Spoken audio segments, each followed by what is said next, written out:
One of the bummers about keeping an aquarium is the fact that they're going to get dirty. It's just part of the deal. No matter how diligent you are with your maintenance, there's going to be uneaten food, fish waste, algae, and overall nastiness that's inevitably going to build up and not only look bad, but also be detrimental to your fish's health. So we decided to put together a list to hopefully help you combat that and have your aquarium be something that you enjoy looking at and your fish are gorgeous because they're so healthy. So here is our list of the top 10 tools that'll help keep your aquarium cleaner. If you like this kind of content and you want to see more videos like this, you should definitely subscribe. And if you know of a tool that you think every fish keeper should have but don't see it on the list, put it down in the comment section below. If we get enough in the comments, we might even do another episode just from your suggestions.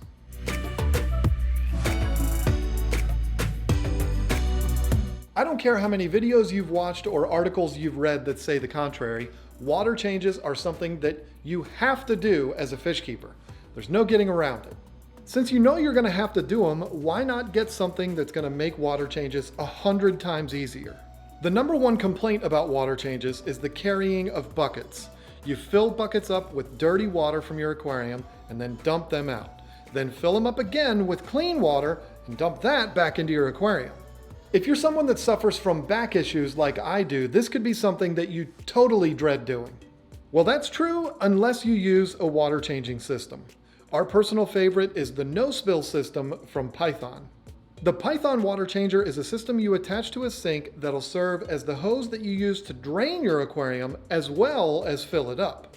The dirty water from your aquarium goes right down the drain and then you flick a switch and fill the tank right back up again.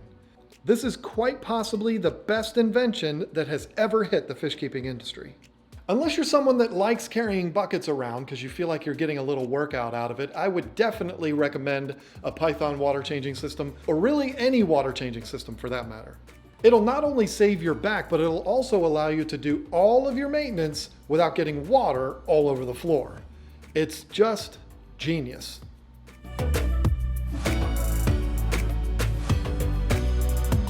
This is the first of a couple items that you probably already have laying around your house.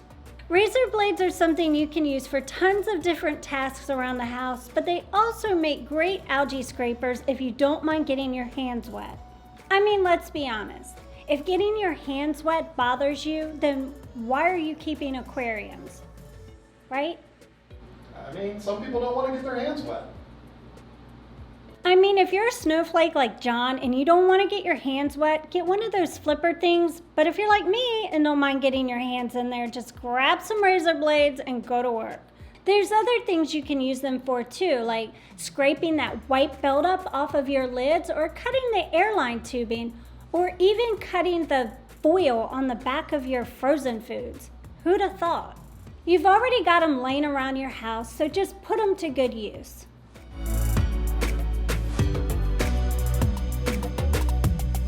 We've talked a lot in this video about cleaning algae off of the glass on the inside of your aquarium. But what about the outside?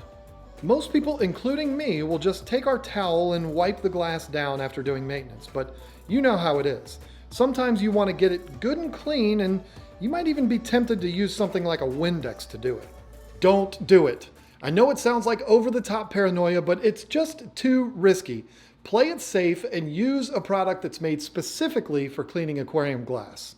There's a few different aquarium-safe glass cleaners out there, but we've become fans of the glass cleaner from Fritz. This stuff is made specifically to be safe to use on aquariums, so you don't have to worry about overspray getting in the water and hurting your fish. But in all seriousness, if this seems like overkill, I'm going to give you a bonus tip. If you don't want to spring the extra money for something like this, you can use Windex. Just turn away from the aquarium and spray it into your rag, then wipe it on the glass. Don't spray it on the glass, and then you don't have to worry. Sorry, Fritz. I mean, I do love your product, though.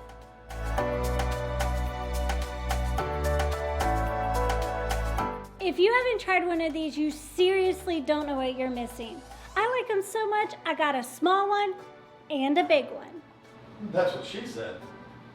Seriously. What? You said you've got a big one.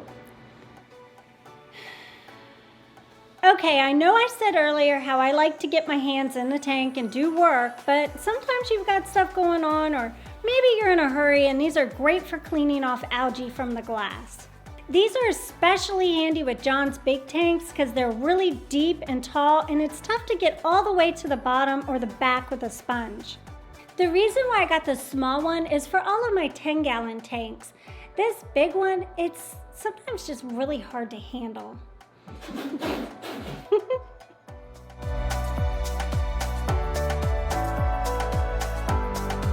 Yeah, I know. This is the part of the video where you're thinking, well, duh, we all have buckets. Everyone knows that.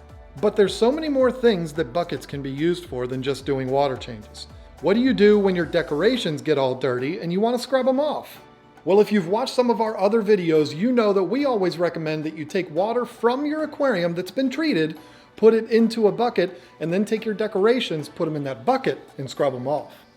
Did you know there's more submarines, or did you know there's more airplanes in the water than there's submarines in the sky? What? Plus, when you clean stuff off, it's better for all that nastiness to be released in a bucket rather than in your tank. You can also do things like rinsing sponge filters or filter socks, squeeze your sponges from your filters, or pull out your substrate and rinse that.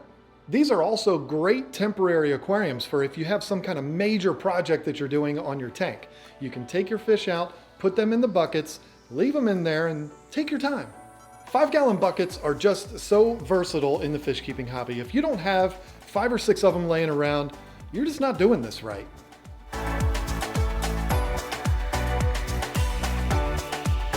How often do you replace your toothbrush?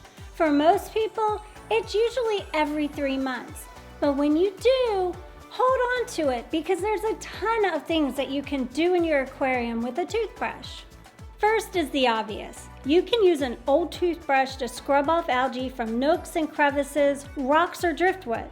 They also work great on things like the silicone corners that you might not be able to squeeze a sponge into. But there's also things like your filter intake that gets plants or algae stuck in it. And how about the grooves on your tank's trim or the little plastic hinge on your lids? A toothbrush will make super easy work of all of these. But here's another tip that I only share with my special friends. Have you ever had a problem with hair algae? Well, take your toothbrush, stick it into the algae, and spin it around. It'll pull that stuff right off. The only other thing I would say is to make sure that you get all of the toothpaste off your toothbrush. I've never heard of toothpaste killing a fish or anything in your aquarium, but hey, you never know.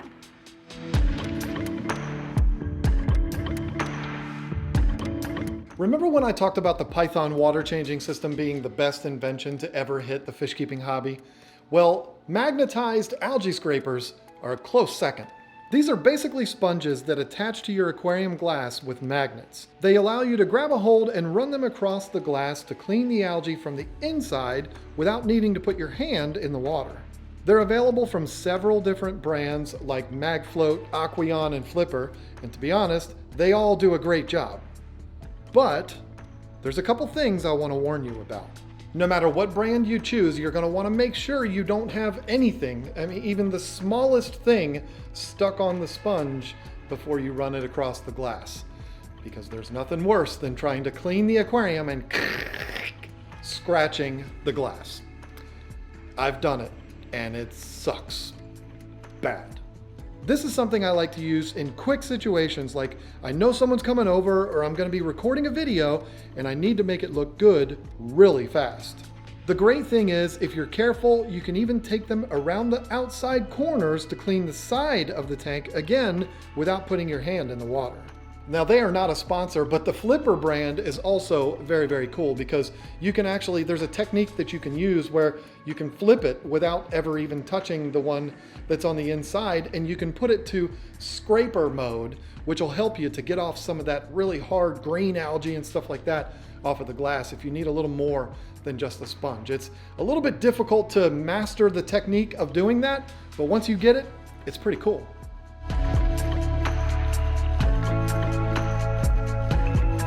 Okay, before you make fun of me for talking about something so obvious, just understand it's really tough coming up with 10 things, so cut me some slack. We have dozens of towels that we use for our fish tanks.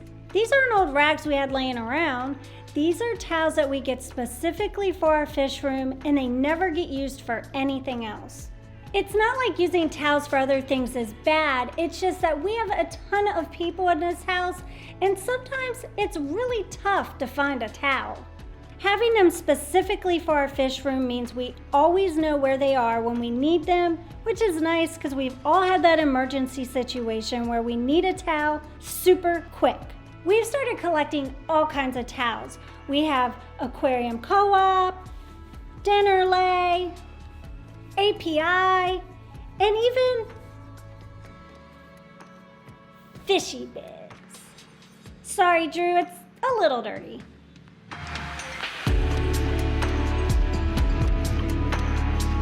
We have a lot of people ask us, John, Lisa, what do you use to clean your filters? Well, we have a maid. Just kidding. Just kidding. I'm the maid. Well, I know how crazy it might sound, but sometimes a filter that's left alone is actually better than one that's immaculately clean.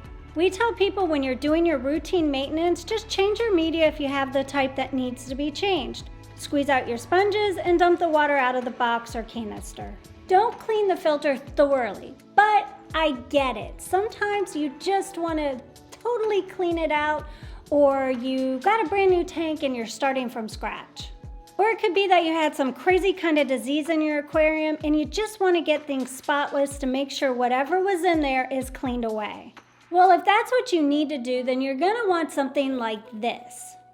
This is a kit John bought off of Amazon. I call it the Maid Kit. That has several different sized brushes on flexible handles. These things are great for cleaning things like intake tubes, canister filter hoses, or even sponge filter tubes.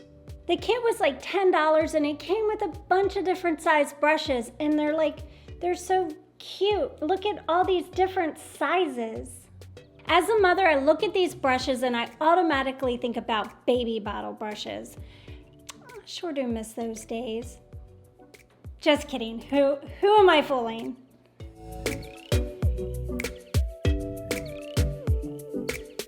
This video was made to show you some things that you either have laying around the house or things you can buy that'll help you keep a clean aquarium. But it can't be argued that the best tool for cleaning an aquarium is your own hands and some good old-fashioned elbow grease. I'm sure you've heard people say, yeah, I used to have an aquarium, but I got rid of it. It's just too much work. It's probably the #1 reason people get out of the hobby. But to be honest, it's the work that I enjoy more than anything else. Knowing that the work I'm doing is going to make my pets happier and feel better makes it more like an activity than work. And no matter how many fancy pieces of equipment or tools you have, nothing is going to be better than getting your hands in there and just getting done whatever needs to be done. I know I said earlier that I don't like getting my hands wet, and to be honest, I said that just to kind of be dramatic. Believe me, with as many tanks as we have, there ain't no way I'm ever gonna get away with not actually getting my hands and my sleeves wet. And you know what? That's okay.